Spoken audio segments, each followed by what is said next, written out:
नमस्कार मंडळी. विदर्भात घराघरात तयार केली जाणारी भाजी म्हणजे वांग्या बटाट्याची. अगदी काही कार्यक्रम असेल तर त्या कार्यक्रमामध्ये सुद्धा ही भाजी आवर्जून केली जाते. तसेच बिट्ट्या, बाफले, रोडगे जरी असले तरीही त्यांच्यासोबत ही भाजी आवर्जून खाल्ली जाते. चला तर रेसिपीला आपण सुरुवात करूया. इथे बघा, आता तुम्ही म्हणाले भरताचं वांगं आहे, तर वांगं कुठलंही असू देत, भाजी चवीला भन्नाटच होणार आहे. तर इथे प्रमाणसुद्धा फार महत्त्वाचं आहे. वांगं इथे मी मोठं घेतलेलं आहे हे दाखवण्यासाठीच तुम्हाला, आणि इथे बटाटा छोटा घेतलेला आहे. तर आता इथे या भाजीसाठी आपल्याला वांग्यापेक्षा बटाट्याचं प्रमाण हे कमी असतं, तेव्हाच ती भाजी खायला छान लागते. तुम्ही वांगं बटाटा दोन्हीही बरोबरीत नाही घ्यायचं. तर आता इथे वांगं आपण कट करून घेणार आहोत. तर या भाजीसाठी असे नरमच हे वांगे वापरले जातात विदर्भात. तर आता हे वांगं आपण मधोमध कट करून घेणार आहोत. आणि यामध्ये जर बिया जास्त असल्या तर वांग्याला तुम्ही कट केल्यानंतर 10 मिनिटे तरी मीठ लावून ठेवायचं आणि नंतर हाताने छान असं चोळून स्वच्छ धुवायचं, म्हणजे बियांचं प्रमाण बऱ्यापैकी कमी होतं. आता ही वांगी अशा पद्धतीची घेतली जातात कारण ही वांगी शिजतातही लवकर आणि चवीलाही छान लागतात. तर हे वांगं बघा, मी याच्या फोडी करून घेतलेल्या आहेत. तर फोडी जास्त लहानही नाही किंवा मोठ्याही नाही, अशा मध्यम करायच्या आहेत आपल्याला. कारण या भाजीमध्ये फोडी ह्या अशाच ठेवल्या जातात आणि आपण आज अगदी म्हणजे लग्नाच्या पंक्तीतली जशा प्रकारे भाजी करतात तशीच तयार करणार आहोत. आता हा मागचा जो देठाचा भाग आहे हाही आपण भाजीमध्ये वापरणार आहोत. तर हा बघा मधोमध मी कट करून घेतलेला आहे. आणि याच्यामध्ये जी अशी कडक एक प्रकारे काळी असते ही आपल्याला काढून टाकायची आहे, म्हणजे खातानाही घशात अडकल्यासारखी होत नाही किंवा खातानाही अशी रुतल्यासारखी सुद्धा होत नाही. अगदी सुरीने सहज ही वेगळी होते. आणि मागचा थोडा हा भाग आहे तोही आपल्याला कट करून टाकायचा आहे. तर बघा, मागचाही भाग थोडा कट केलेला आहे आणि यालाही मधोमध आपल्याला असं म्हणजे कट करून घ्यायचं आहे. याचेही 2 भाग करायचे आहेत आपल्याला, म्हणजे हा देठाचा भाग खायलाही छान लागतो आणि दिसायलाही छान दिसतो. आता याही भागाची अशाच प्रकारे आपल्याला ही काडी काढून टाकायची आहे आणि याचेही 2 भाग करून घेणार आहोत. आता आपण हे वांगं एका दुसऱ्या भांड्यामध्ये काढून घेऊया आणि बटाटाही कट करून घेणार आहोत. तर आता बटाटाही कट करत असताना आपल्याला याची साल अजिबात काढायची नाही, कारण कार्यक्रमामध्ये सालीसकट हा बटाटा वापरला जातो. आता या वांग्यामध्ये पाणी टाकून ठेवणार आहे, म्हणजे वांगं हे काळं लालसर असं पडणार नाही. आता आपण बटाटा कट करून घेऊया, वांगं ठेवूया बाजूला. आणि इथे आता बटाट्याचं प्रमाण मी तुम्हाला जसं आधी सांगितलेलं होतं, कारण तुम्ही वांगं आणि बटाटा जर सारखं घेतलं तर ती भाजी तेवढी छान लागत नाही. या भाजीमध्ये वांग्याचं प्रमाण हे जास्त असतं. तर बघा, आता ही साल मी अशीच ठेवलेली आहे. आणि हा बटाटासुद्धा याच्या फोडी आपल्याला जास्त अशा छोट्या करायच्या नाहीत. ज्याप्रमाणे वांग्याच्या केलेल्या आहेत तशाच आपल्याला बटाट्याच्या करायच्या आहेत. जास्त जर मोठ्या असतील तर असे मधोमध कट देऊन आपल्याला ह्या छोट्या करायच्या आहेत. आता अशाच प्रमाणे हा सर्व बटाटा मी कट करून घेणार आहे आणि आपण हा वांग्यामध्येच टाकून घेणार आहोत आणि स्वच्छ असा धुवून घेणार आहोत, म्हणजे याचं काही थोडं काळपट असं मळकट पाणी असेल ते पूर्ण निघून जाईल. आता आपण भाजीमध्ये वांगा आणि बटाटा सोबतच शिजायला टाकणार आहोत. बऱ्याचदा बटाटा हा आधी टाकला जातो आणि वांगं नंतर टाकले जाते, पण कार्यक्रमामध्ये दोन्हीही एकसाथच शिजायला टाकले जातात. आणि बटाटा जसा जितका छान शिजेल तितका भाजीची चव जी आहे ती खूप छान येईल. तर आता स्वच्छ पाणी यामध्ये टाकून ठेवलेलं आहे. तर आता भाजीसाठी एक छोटं वाटण करूया. तर इथे 5 ते 6 लसूण पाकळ्या घेतलेल्या आहेत मी.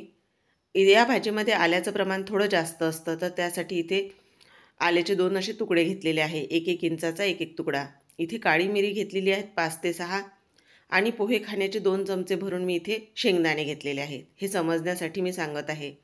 1 चमचा जिरं घेतलेलं आहे आणि 2 चमचे धने घेतलेले आहेत. आणि अगदी छोटा तुकडा मी असा सुक्या खोबऱ्याचा घेतलेला आहे. तर सर्वात आधी हे सुकं खोबरं आपण भाजून घेणार आहोत. तर यासाठी मी थोडं तेल टाकलेलं आहे. आपण हे तव्यावरच छान असं भाजून घेणार आहोत. इथे बघा, छान खोबऱ्याला आपला रंग आलेला आहे. आता जे बाकीचं साहित्य होतं ते यामध्ये टाकून घेतलेलं आहे. शेंगदाणे माझ्याकडे आधीच भाजून ठेवलेले होते, त्यामुळे मी तेच वापरलेले आहेत. पण परतही इथे तुम्हाला समजण्यासाठी मी भाजण्यासाठी ते टाकलेले आहेत. आता हे अगदी 1 ते 2 मिनटंच आपल्याला भाजून घ्यायचं आहे. आता यामध्ये आपण लसूण आणि आलंसुद्धा टाकलेलं आहे आणि आता ते सुद्धा आपण परतून घेणार आहोत. आता इथे अर्धा मिनटंही परतलं तरीही चालेल. आता लसूण आलं आणि आता हे आपण एका म्हणजे भांड्यात काढून घेणार आहोत, थोडं थंड करून घेणार आहोत आणि नंतर मिक्सरला हे फिरवून घेणार आहोत. आता भाजीला आपल्या दाटसरपणाही खूप महत्त्वाचा आहे, कारण ती भाजी जशी दिसण्यास ही चांगली असावी तशी ती चवीलाही चांगली लागावी. त्यासाठी हा भाजीचा जो दाटसरपणा आहे त्यासाठी हे वाटण आपण करणार आहोत. आता हे वाटण थंड झालेलं आहे, त्यामुळे मी आता हे मिक्सरच्या भांड्यामध्ये काढून घेणार आहे आणि यामध्ये आपण कोथिंबीर घालणार आहोत. आता कोथिंबीर घातल्यानंतर यामध्ये आपण थोडं पाणी घालून घेऊयात आणि हे वाटण छान बारीक करून घेणार आहोत. तर वाटण छान असं बारीक केलेलं आहे मी. आता भाजीसाठी एका भांड्यात तेल टाकणार आहोत. नेहमीच्या भाजीपेक्षा या भाजीला थोडं तेल जास्त लागतं. तर इथे तेल टाकून घेतलेलं आहे मी आणि तेल छान कडकडीत असं गरम झाल्यानंतर यात जिरा मोहरी घातलेला आहे. जिरा आपण वाटणात वापरलेलंच आहे, पण इथं मी थोडं घातलेलं आहे. आता हे वाटण आपल्याला या तेलामध्ये टाकायचं आहे आणि वाटण टाकताबरोबर यावर आपल्याला झाकण ठेवायचं आहे. म्हणजे जे वाटणाचा पूर्ण जसा सुगंध आहे तो पूर्ण आपल्या या तेलाला यायला पाहिजे, त्यासाठी हे झाकण ठेवायचं आपल्याला. अगदी 1 ते 2 मिनटंच हे झाकण आपण ठेवणार आहोत आणि नंतर हे काढून घेणार आहोत आपण झाकण. आता राहिलेलं जो काही आपल्या प्लेटमध्ये वाटण असेल ते पूर्ण आपण असं हाताने टाकून घेणार आहोत यामध्ये आणि वाटण हे छान आपण परतून घेणार आहोत.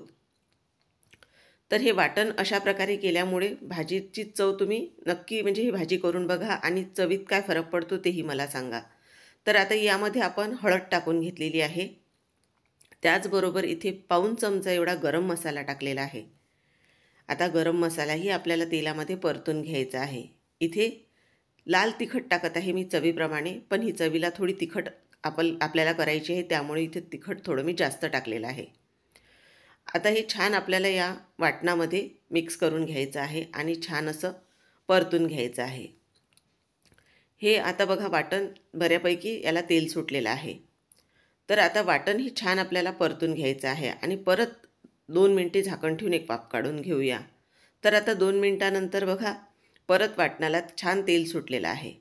छान असं पूर्ण हे मिक्स करून घ्यायचं आहे आपल्याला.